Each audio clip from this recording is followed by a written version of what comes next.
All right, hi. My name is Josh Weiss. I am here with Ben Brafman, and you can call this part 2 of our interviews and speaking with Ben about his business, his industry. I'm going to let him introduce himself again for this line of video. So, and then I'll have some questions for you specific to your experiences in this line of work. So, please introduce yourself and tell everyone about the website, the school, and your line of work and what you have planned for the future. Sure. So Ben Brafman, nice to see everybody again. Thank you for interviewing me again as well. I'm a behavioral health expert and consultant in the field of behavioral health with addiction and mental illness. My website is benbrafman.com. You can go to it at any time to get further information. I have an academy for a school online for people that want to get into the addiction field at addictionacademy.com.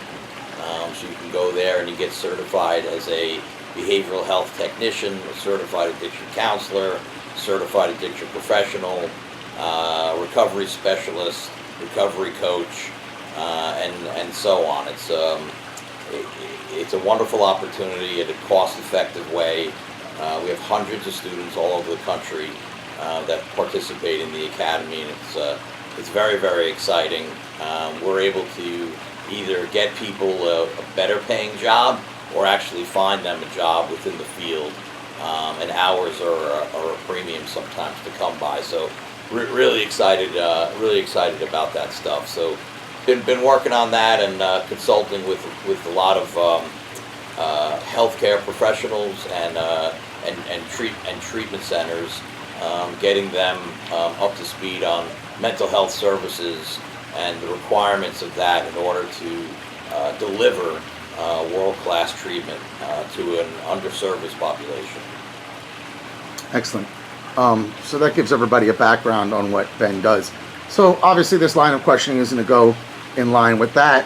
And so one of the things that Ben did previously that we spoke about in the first interview series was his time working, not necessarily at the academy, but working at an actual center and running a center where a lot of these counselors hope to get placed. So he has multiple expertise in the aspects of not just instruction, but in actual management and in the ownership of said facilities. Right. So my first question is, and with divulging as much as you can and protecting names or whatnot, tell the audience about one of the strangest situations that you dealt with. Something that really threw you a curveball, something you may have had to get help with, but what was one of the more stranger scenarios that really was something that was out of the box that you had to deal with when you were indeed owning or running one of these facilities? So there's several out of the box situations that I had to deal with, both as an owner and clinical director, and even a therapist. I think what I will do is I'll talk about one incident that occurred when I was a therapist for what's called a partial hospitalization program through Medicare and Medicaid.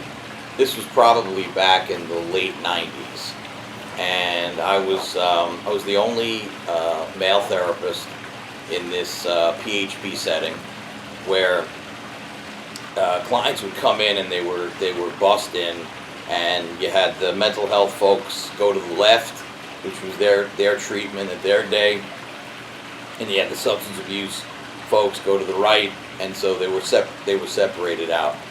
And on one particular day, one of the patients, this very, very heavy set, about a 300 to 350 pound female patient, was really asking for her meds. She was already came in agitated and she was on a boatload of psychotic medication.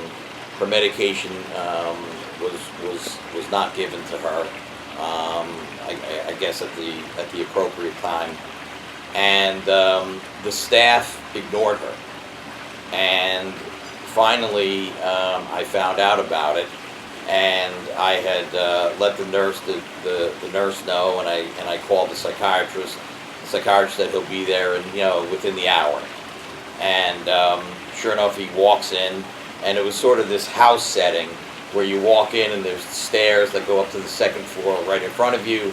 There's a group room to the left, and then there's sort of like this reception area to the right, and then some hallways.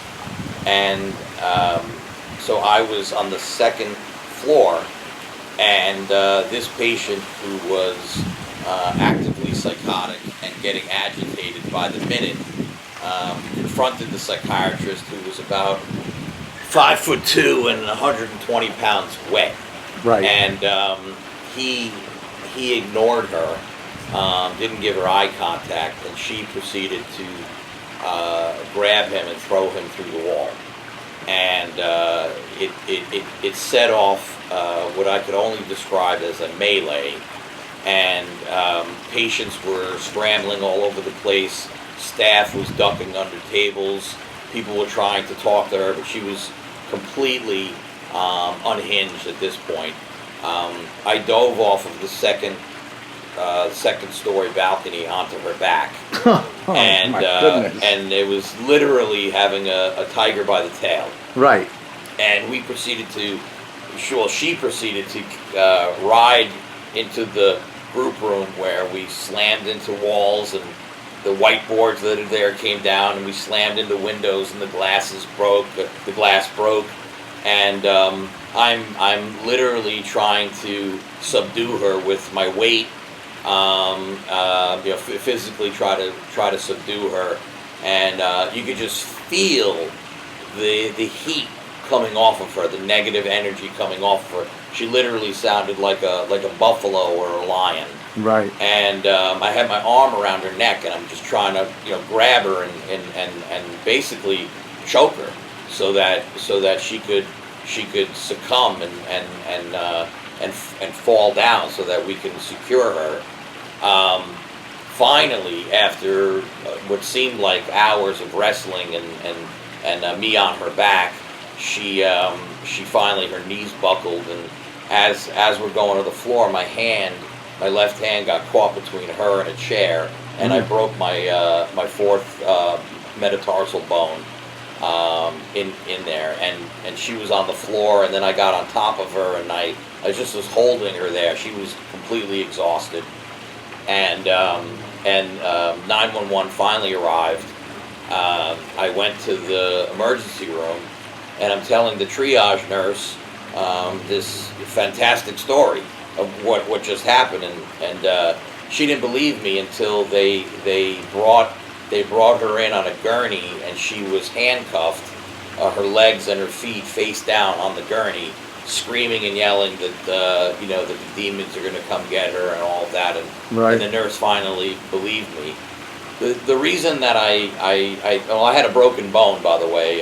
They call it, I think, a boxer's fracture. Right. But it was interesting because it was my left hand, and back then there was no electronic medical record. It was all by hand, and my handwriting stinks. So I